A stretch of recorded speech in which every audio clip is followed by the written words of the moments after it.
सोनापुर नामक गांव के पास एक जंगल होता था।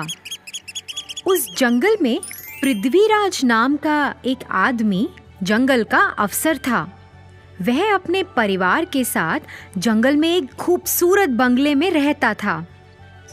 हर रोज पृथ्वीराज अपने काम पर चला जाता। पृथ्वीराज की पत्नी पायल एक खेल क्षेत्र चलाती थी। वह उस खेल क्षेत्र में 3 घंटा काम करती थी। एक बेटा था अर्जुन। वह हर दिन स्कूल जाता था और फिर स्कूल के बाद घर वापस आकर वो भी बाकी बच्चों के साथ खेल क्षेत्र में खेलता था। खेल क्षेत्र के पीछे पृथ्वी और पायल ने एक छोटा सा खूबसूरत लकड़ी का घर पेड़ पर बनाया। वह उसे अर्जुन को उसके 9वें जन्मदिन पर उपहार के रूप में देना चाहते थे। उन्होंने उस घर में खूब सारे खिलौने रखे। फिर जैसे ही एक दिन अर्जुन अपने स्कूल से घर आया, उसके माता पिता ने उसकी आंखों पर पट्टी बांध दी और उसे उस पेड़ के पास ले गए।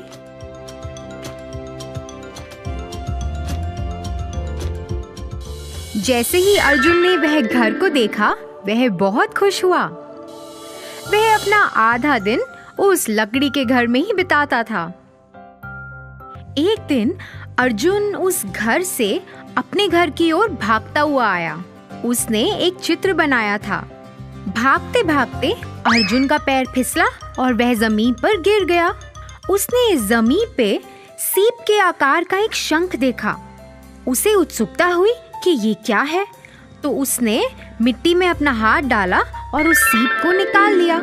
जब उसने उसे खोला तो उसमें 2 चमकीले सुनहरे रंग के अंडे थे। हाँ हाँ, ये तो कितने सुंदर हैं। मैं तो इन्हें अपने लकड़ी के घर में रखूंगा। अर्जुन उन अंडों को लेकर अपने लकड़ी के घर में चला गया।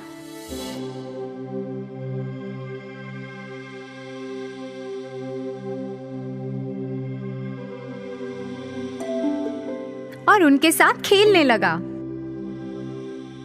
जैसे ही वह खेल रहा था, अर्जुन की माँ ने उसे पुकारा। अर्जुन घबरा गया कि कहीं उसकी माँ को पता ना चल जाए और वो उसे डांटे ना। उसने फटाफट से उन अंडों को एक कपड़े के अंदर छुपा दिया और वहां से नीचे चला गया। फिर अगले दिन जब अर्जुन वापस उस लकड़ी के घर में आया, उसने उन अंडों को खोजना शुरू कर दिया। उसे ये देख के बहुत हैरानी हुई कि एक दिन में ही अंडे बड़े हो गए हैं। वह उन्हें आश्चर्य से देखता रहा कि कैसे एक दिन में अंडों का आकार बड़ा हो गया है। देखते ही देखते अंडे दिन ब दिन बड़े होते गए। अर्जुन अब 11 साल का हो गया था और अंडों का आकार तो बहुत ही बड़ा हो गया। अर्जुन को ऐसा लगा कि अब तो उस लकड़ी के घर में इन्हें छुपाना नामुमकिन है। तो उसने सोचा कि अब वह उन अंडों को कहीं और जाके छुपाएगा। दूसरा स्थान खोजने के लिए वह अपनी साइकिल पर घर के आसपास देखने लगा। उसने एक पुराना सा घर देखा। उसने सोचा कि यह अच्छी जगह है जहां वह अपने अंडों को छुपा सकता है। वह जल्दी अपने घर वापस आया, उन अंडों को लिया और जल्द ही उस पुराने बंगले की ओर चला गया। उसने उन अंडों को वहां छुपा दिया और उसके बाद वह वहां कभी नहीं गया। उसे तो उस घर से डर लगता था क्योंकि वह भयानक था। ऐसे ही कुछ साल बीतते गए। अर्जुन के 18वें जन्मदिन पर अर्जुन हिमेश को अपने साथ उस पुराने बंगले में चला गया। जैसे ही उन्होंने घर का दरवाजा खोला, दोनों आश्चर्यचकित रह गए। अंडे तो उनसे भी बड़े हो गए। ये क्या था? इतने बड़े कैसे हो गए अंडे? क्या ये सचमुच के सुनहरे अंडे थे? उनके दिमाग में ऐसे ख्याल आने लगे। दोनों ने तय किया कि वह अंडों का राज जानेंगे।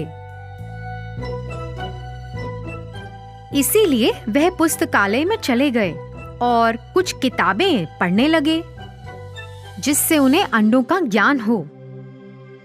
पढ़ते पढ़ते अर्जुन को कुछ प्राप्त हुआ। अर्जुन ने यह पढ़ के हिमेश को सुनाया कि ये सुनहरे अंडे तो बहुत खास हैं। ये शुरू में तो बहुत छोटे होते हैं और सीप के आकार के शंख के अंदर होते हैं, मगर जैसे ही इन्हें कोई छूता है और उस शंख से बाहर निकालता है, धीरे धीरे ये बहुत बड़े होने लगते हैं। जो भी इन अंडों को सबसे पहले छूता है वो इन अंडों का मालिक बन जाता है। ये जादुई अंडे हैं। इन अंडों में इतनी ताकत है कि ये किसी को भी दूसरी दुनिया में लेकर जा सकते हैं।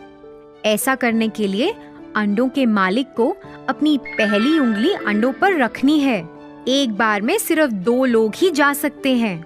ऐसा करने के लिए जैसे ही वह उस अंडे के अंदर जाएंगे, वह अपनी इच्छा प्रकट कर सकते हैं और अंडे उनकी इच्छा कबूल कर लेंगे। अरे वाह, ये तो कितनी अच्छी बात है।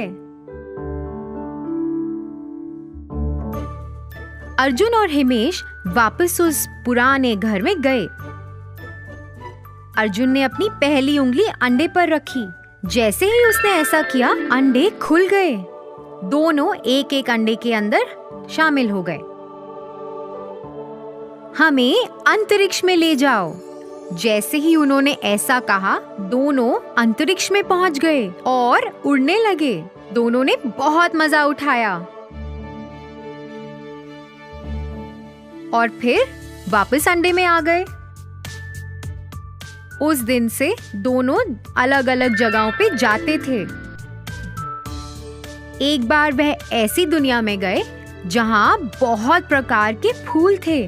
उन्होंने आसमान की यात्रा की, बादलों में से गुजरते हुए, और धरती को वहां से देखा।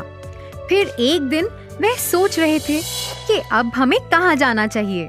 हे अर्जुन, अभी तक हमने कितने प्रकार की जगह देखी है, लेकिन हमें समुद्र की सैर करनी चाहिए। वहाँ तो हम अभी तक गए ही नहीं हैं। हाँ, लेकिन वहाँ हम ज्यादा देर तक रह नहीं सकते।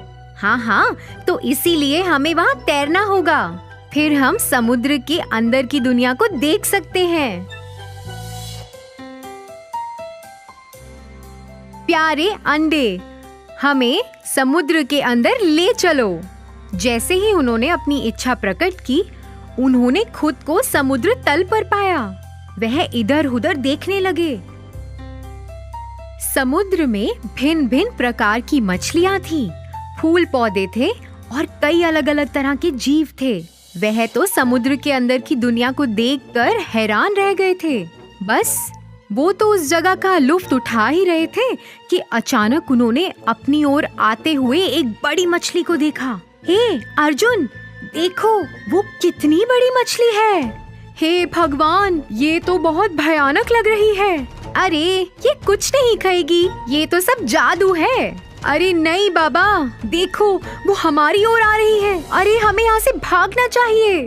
दोनों आखिरकार चिल्लाए।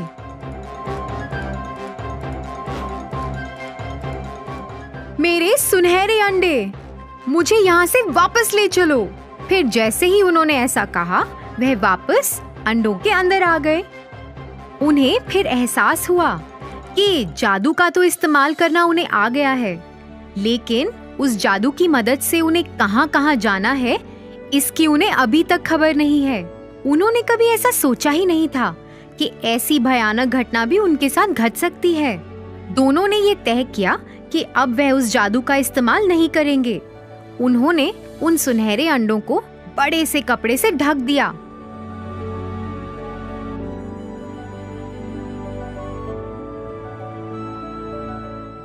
उन्होंने दरवाजे को भी अच्छे से बंद कर दिया ताकि कोई और भी उस घर में ना जा सके।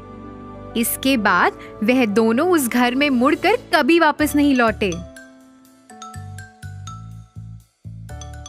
तो बच्चों, इस कहानी से हमें ये सीख मिलती है कि हमें अपनी सीमा से बाहर जाकर कुछ भी नहीं करना चाहिए, नहीं तो हमें मुसीबतों का सामना करना पड़ सकता है।